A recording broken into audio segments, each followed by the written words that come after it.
एक ऐसा केस जिसको हल करने के लिए पूरे 16 साल लगे। लेकिन नजरीन ग्रामी ऐसा शातिर कातिल कौन था और इस कत्ल को हल करने के लिए पुलिस के ऊपर पीएम नरेंद्र मोदी का भी प्रेशर आ रहा था कि इस केस को जल्दी हल करे। तो नाजरीन ग्रामी चले जाके केस के बारे में बात करते हैं। मैं बात कर सजनी कृष्णा केस कत्ल के बारे में। नजरीन कर्नाटक के बंगलोर शहर में एक ओराका कस्टमर केयर ऑफिस होता है। यहाँ पे नाजरीन ग्रामी दिन होता है 23 अक्टूबर 2018 का कि रात के 11:45 पर एक अप्लाई होता है जिसका नाम होता है परवीन भाइटल। यहाँ पे इस बिल्डिंग का सिक्योरिटी गार्ड आता है और कहता है सर आपसे कुछ लोग मिलने आए हैं, जो कि 2 लोग हैं। अब ये बंदा परेशान हो जाता है कि रात के 12 बजे मुझे कौन मिलने आया। फिर सोचता है कि शायद मेरा कोई दोस्त वगैरह होगा, क्योंकि कभी कभार इसके दोस्त रात 12-1 बजे इसको पार्टी देने आ जाते थे। तो ये सिक्योरिटी गार्ड के साथ वेटिंग रूम में जाता है। वहां पे जाके देखता है 2 बंदे बैठे हुए हैं। एक बंदा खड़ा होता है और सलाम लेता है, हेलो मिस्टर तारून, और उसका हाथ पकड़ के उसकी एक उंगली देखता है जो कि टूटी होती है और थोड़ी सी टेढ़ी होती है, मुड़ नहीं पाती। नजरीन ग्रामी इस बंदे का नाम तो परवीन भाटल है, लेकिन ये इससे मिस्टर तारून क्यों बोल रहा है। तो वो बंदा उसके मुंह की तरफ देखना शुरू कर देता है। वो कहता है तुम्हारा खेल खत्म हुआ, मैं बात कर रहा हूँ इंस्पेक्टर किरण चौधरी, तो चलो अहमदाबाद चलते हैं। तो उसको पकड़ के अहमदाबाद ले आते हैं। अहमदाबाद लाने के बाद उसे पूछते हैं, हाँ भाई सजनी कृष्णा जिसको तुमने कत्ल किया उसकी क्या स्टोरी है, हमें पूरी स्टोरी बताओ। तो वो पूरी स्टोरी सुनाता है। तो चले जाके स्टोरी को शुरू करते हैं। स्टोरी कुछ यूं है कि ये जो सजनी कृष्णा होती है, इसकी माँ बैंक में एम्प्लॉई होती है और इसका बाप एक टेक्सटाइल मिल में काम करता है। यूं ये काफी अच्छी फैमिली होती है, स्ट्रॉन्ग फैमिली होती है। इसमें ये 2 बहनें होती हैं, जिसमें एक बहन का नाम होता है सजनी कृष्णा और दूसरी बहन का नाम होता है रजनी कृष्णा। ये सजनी कृष्णा जो होती है इसको शौक होता है कि मैं भी अपनी माँ की तरह पढ़ लिख के बैंक में जॉब करूंगी। यूं नाजरीन ग्रामी ये अच्छे से अपनी तालीम हासिल करती है और ग्रेजुएशन कंप्लीट करती है। कंप्लीट करने के बाद ये अपना कोर्स वगैरह करती है और बैंक में जॉब भी लग जाती है। अब जब कि इसकी जॉब अच्छी लगती है तो इसकी माँ और बाप इसका रिश्ता ढूंढना शुरू कर देते हैं। यूं रिश्ता ढूंढते ढूंढते अहमदाबाद में, नाजरीन ये अहमदाबाद में खुद भी रह रहे होते हैं, अहमदाबाद में एक स्कूल का पीटी टीचर जो होता है उसका रिश्ता इनको पसंद आ जाता है। यूं ये उसके साथ इसकी शादी कर देते हैं। नाज़रीन ग्रामी अब जिसका रिश्ता ये पसंद आया होता है इसका नाम होता है मिस्टर तारून। तो चलो जाके अब मिस्टर तारून के बारे में थोड़ा सा जान लेते हैं। नाज़रीन ग्रामी मिस्टर तारून जो होता है ये पीछे मध्य प्रदेश का रहने वाला होता है। इसका माँ और बाप वहाँ पे रहता है, लेकिन ये और इसका छोटा भाई यहाँ अहमदाबाद पढ़ने आए होते हैं और पढ़ाई मुकम्मल करने के बाद यहाँ पे जॉब ढूंढते हैं और ये एक स्कूल में टीचर लग जाता है और बतौर पीटी मास्टर भर्ती हो जाता है। यूं नाजरीन ग्रामी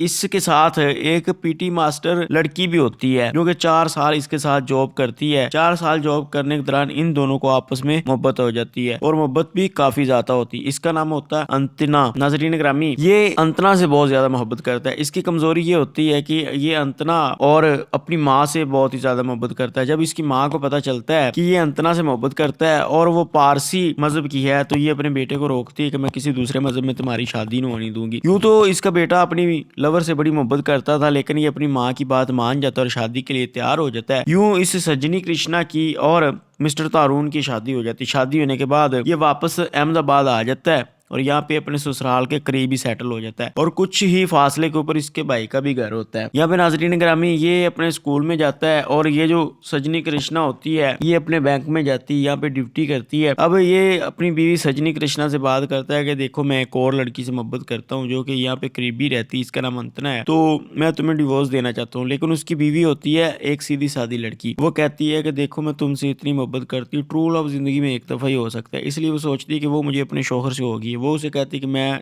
तुमसे डिवोर्स नहीं ले सकती। वो अपने शोहर को खुश करने के लिए एक ज्वाइंट अकाउंट भी बनाती है अपने शोहर के नाम और अपने नाम। इसमें ये होता है कि शोहर भी अगर चाहे तो उसकी सैलरी के पैसे इस्तेमाल कर सकता है। यूं वो उस अकाउंट में अपनी सैलरी के पैसे वगैरह रखती है। कुछ दिन तो उसका शोहर ठीक रहता है, लेकिन कुछ दिनों बाद वो उसके बैंक अकाउंट से पैसे इस्तेमाल करना शुरू कर देता है और उसके ही पैसे हर जगह इस्तेमाल करता है, अपने नहीं करता। तो ये बात सजनी अपनी माँ को बताती है। इसकी माँ कहती बेटा इस तरह का कुछ भी नहीं, वो तुम्हारा शोहर है। तो होता है कभी कभी ऐसा लगता है, लेकिन सजनी कहती कि वहाँ वो मुझसे मोहब्बत नहीं करता, वो किसी और लड़की से मोहब्बत करता है और मुझे सिर्फ पैसों के लिए उसने रखा हुआ है। तो उसकी माँ कहती है कि ऐसे ये शक की बना के ऊपर बात कर रही होगी। तो वो उसे समझाती है कि बेटा इस तरह का कुछ भी नहीं है। यूं फिर वो अपने घर में सेटल रहते हैं। वो चुप करके बर्दाश्त करती रहती है, वो पैसे भी इस्तेमाल करता रहता है। नाजरीन अब होता कुछ यूं है कि एक दिन वो अपनी बीवी को कहता है, सजनी को दिन होता है 14 फरवरी 2002 का। वो अपनी बीवी को कहता है कि देखो आज 14 फरवरी है, वेलेंटाइंस दिन है, तो क्यों ना आज हम शाम को पार्टी करें। तो वो भी कहती है कि ठीक है। वो दफ्तर के लिए सुबह सुबह तैयार हो रही होती है ये, और ये चाय पीते हुए ये बात करता है। वो भी कहती है ठीक है। वो कहता है मैं दफ्तर जाते हुए, स्कूल जाते हुए रास्ते में अपने भाई को भी बताता जाऊंगा, उसको भी शाम हम इधर मंगवा लेंगे। वो भी कहती है कि चलो ठीक है। अब ये घर से बाहर निकलता है। बाहर निकलने के बाद ये अपने हमसायों से मिलता है और उनको बताता है कि मैं यहाँ पे करीबी हमारे फलां रिश्तेदार रह रहे हैं, उनके पास जाऊंगा और कल को ही वापस आऊंगा। तो हमसाये भी कहते हैं ठीक है। बातों बातों में उनको भी बता देता है मुझे शाम हो जाएगी वापस आने के लिए या कल वापस आऊंगा। तो अब ये क्या करता है, जब ये बात बोल के हमसाये घर चले जाते हैं तो ये बिल्डिंग के पिछले रास्ते से अपने फ्लैट पे आता है। फ्लैट आने के बाद अपने घर का दरवाजा बंद करता है और अपने बेडरूम में चला जाता है। बेडरूम में जाके क्या देखता है कि ये जो सजनी है ये वहां पे खड़ी हुई है और इसके कंधे के ऊपर उसका दुपट्टा है। वो उसका दुपट्टा पकड़ता है। पकड़ने के बाद उसका गला दबा देता है। गला दबाने के बाद उसे कत्ल कर देता है। कत्ल करने के बाद अपनी लवर को फोन करता है। उसकी लवर कहती है कि क्या हुआ, अब तुम उस शादी से कैसे राजी हो गए, तुम्हारी उस बीवी का क्या बनेगा। वो कहता है कि मैंने अपनी बीवी को कत्ल कर दिया, अब हम दोनों के रास्ते में कोई नहीं आएगा, चलो हम दोनों शादी कर लेते हैं। लेकिन अनीता जो होती है उसकी लवर, वो कहती है कि मैं एक कातल से शादी नहीं कर सकती, तो कभी भी ये ज़हन में ख्याल न करना कि मैं एक कातल से शादी कर लूंगी। यूं वो उसे जवाब दे देती है और अब ये परेशान हो जाता है। परेशान होने के बाद ये क्या करता है कि अपने भाई के घर जाता है। घर जाने के बाद 3-4 घंटे बाद वापस आता है और वापस आके जब अपने घर जाता है तो अंदर देखता है कि ये सारा सीन हुआ है कि उसकी बीवी पड़ी हुई बेड के पास गिरी और घर के बर्तन वगैरह बिखरे हुए हैं और सोने के कंगन बेड के ऊपर पड़े हुए हैं और पैसे वगैरह भी पड़े हुए हैं। तो वो शोर मचाना शुरू कर देता है कि देखो ये क्या हो गया, मेरी बीवी को कोई डकैती करके मार के चला गया। तो नाजरीन अब संजीता जो होती है उसके घर वालों को भी बताया जाता है, संजनी के घर वाले भी आ जाते हैं, पुलिस को भी मंगवाया जाता है। पुलिस जब ये सब देखती है तो वो देख के इससे पूछती है कि क्या हुआ। वो कहता है कोई कत्ल करके चला गया, मेरी बीवी को डकैत आए थे, डकैती करके चले गए। पुलिस वाले भी ये चीज मान लेते हैं। लेकिन जब वो देखते कि कंगन बेड के ऊपर पड़े हुए, पैसे भी पड़े हुए, तो वो कहते हैं कि आखिर डकैत आए थे लेकिन ये कंगन वगैरह क्यों नहीं लेके गए, पैसे वगैरह क्यों नहीं लेके गए। वो जब इससे ये पूछते हैं तो ये कहता है कि उनसे कुछ उठाया नहीं गया होगा, ज्यादा होंगे, इसलिए ये परेशान होता होता बेहोश हो जाता है। पुलिस वाले होते हैं जो लड़की को पोस्टमार्टम के लिए हॉस्पिटल भेज देते हैं और नाजरीन ग्रामी इसको भी हॉस्पिटल भर्ती कर लिया जाता है क्योंकि ये बेहोश होता है। तो इसके पास इसका छोटा भाई होता है। नाजरीन ग्रामी ये हॉस्पिटल में 2 दिन रहता है। 2 दिन बाद इसका भाई जो होता है वो अपनी भाभी के अंतिम संस्कार के लिए आ जाता है वापस। ये हॉस्पिटल में अकेला होता है। पीछे से ये हॉस्पिटल से छुट्टी लेता है। छुट्टी लेने के बाद ये वहां से भाग जाता है और अहमदाबाद में इसका अपना एक दोस्त होता है जिसका नाम होता है परवीन बाटल। परवीन बाटल के पास जाता है और उसे नहीं ये बताता कि मेरी बीवी ऐसे मर गई है, मैंने उसको कत्ल कर दिया है। तो ये उसके पास जाके रहना शुरू कर देता है। अब जब पुलिस वाले आके देखते हैं कि हॉस्पिटल से वो भाग गया है तो पुलिस वालों को कंफर्म हो जाता है कि उसने ही कत्ल किया है, क्योंकि उसने ही कत्ल किया, वो भाग गया और ये ज्वाइंट अकाउंट जो था उससे भी वो सारे पैसे निकलवा लेता है। निकलवाने के बाद अब ये बात मीडिया के ऊपर आ जाती है कि कैसे पुलिस वालों ने एक कातिल को हॉस्पिटल में छोड़ा हुआ था और उसके पास कोई सिक्योरिटी नहीं छोड़ी। तो पुलिस वालों से सारी पूछगुछ होती है। माँ बाप जो होता है वो भी अपनी कोशिश शुरू कर देता है और बड़े बड़े लोगों के पास जा रहा होता है सिफारिशें करने के लिए। यूं नाज़रीन ग्रामी 2002 से 2003 आ जाता है। एक तरफ तो इसके जो माँ बाप होते हैं सजनी के, वो चीफ मिनिस्टर के पास जाते हैं जो कि गुजरात का चीफ मिनिस्टर नरेंद्र मोदी होता है उस टाइम। उससे जाकर सिफारिश करते हैं कि सर इस तरह ये हमारी बेटी का केस नहीं हल कर रहे, साल हो गया इस चीज को। तो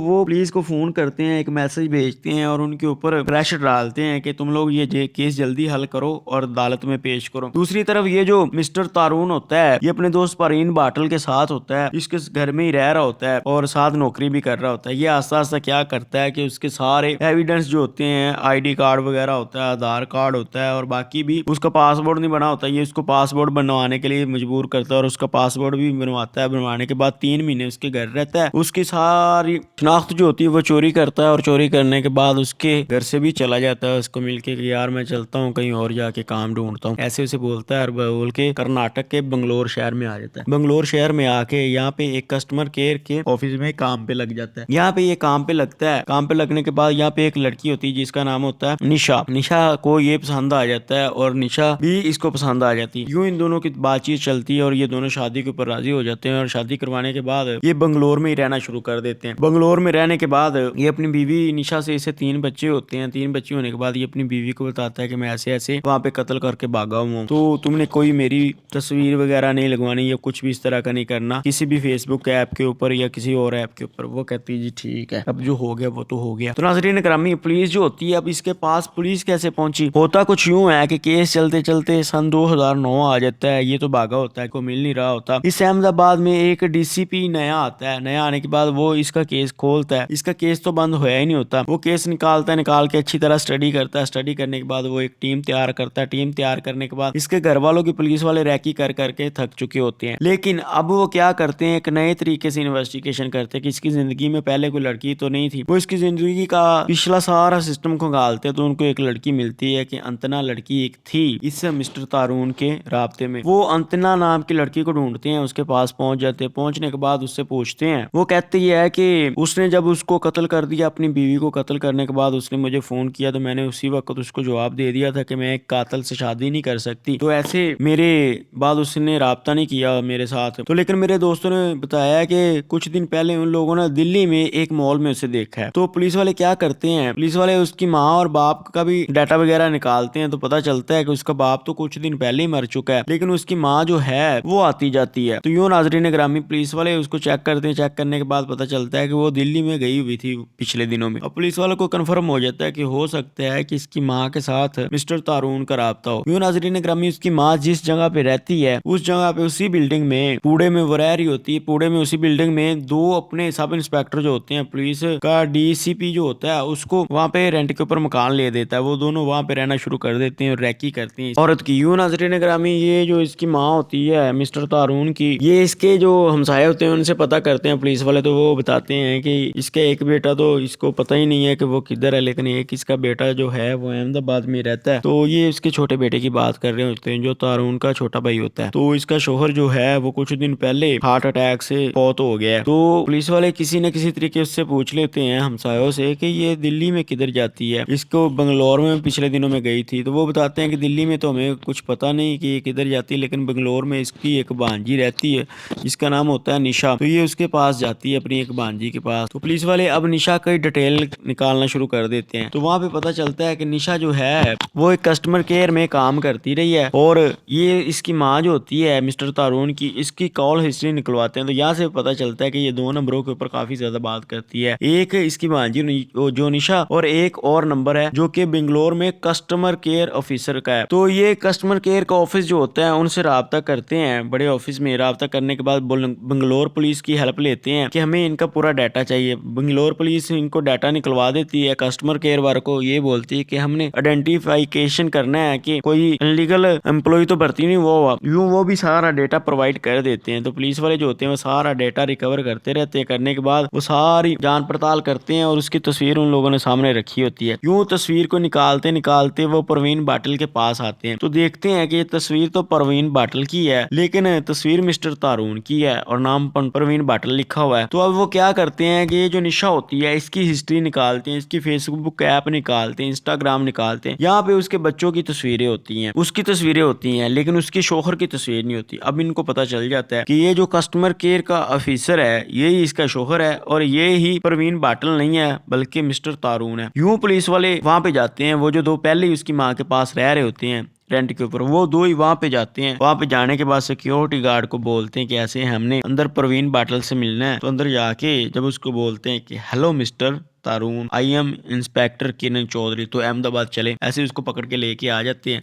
और पकड़ने के बाद उसकी चार्जशीट तैयार करते हैं। चार्जशीट तैयार करने के बाद उसको गुजरात अदालत में पेश कर दिया जाता है। गुजरात अदालत में 2018 को वो आके अपनी बेल भी रखता है, लेकिन अदालत उसकी बेल रिजेक्ट कर देती कि ये तो एक बड़ा खतरनाक मुजरिम है, फिर से गायब हो जाएगा। तो नाजरीन ग्रामी अब उसका केस चल रहा है, वो जेल के अंदर है। आगे उसका केस का क्या बनेगा वो तो आगे चल के पता चलेगा। मुझे इजाजत दे लेने के बाद।